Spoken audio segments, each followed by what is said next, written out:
When is a border not a border?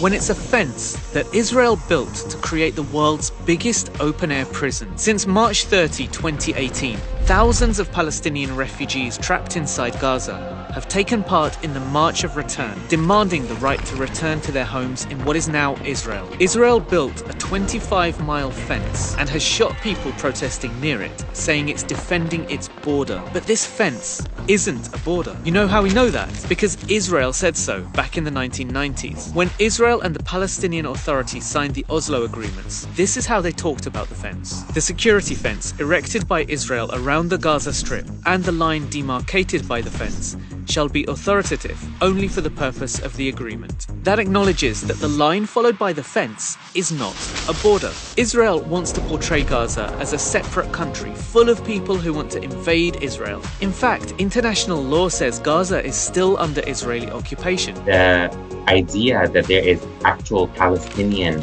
sovereignty in the Gaza Strip or even the West Bank is false. Israel continues to control all aspects of life in the Gaza Strip, and as such is deemed under international law to still be the occupying force. In 2010, the UN called Gaza a large open-air prison, and it's not hard to see why.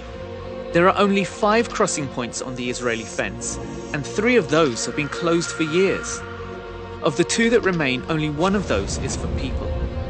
In September 2018, Israel allowed less than 6,000 people to exit through the Erez crossing.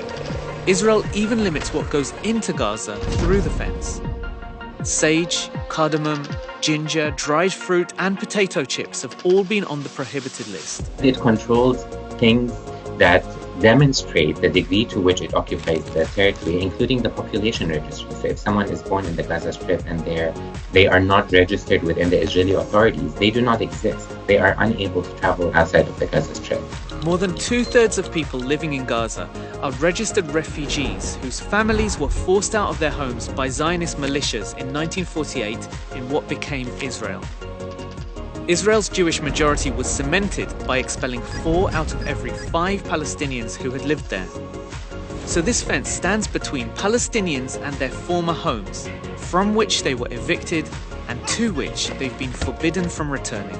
It confines them to a strip of land in which they've been imprisoned as refugees for generations. To the Palestinians of Gaza taking part in the March of Return, they're not breaching another country's borders.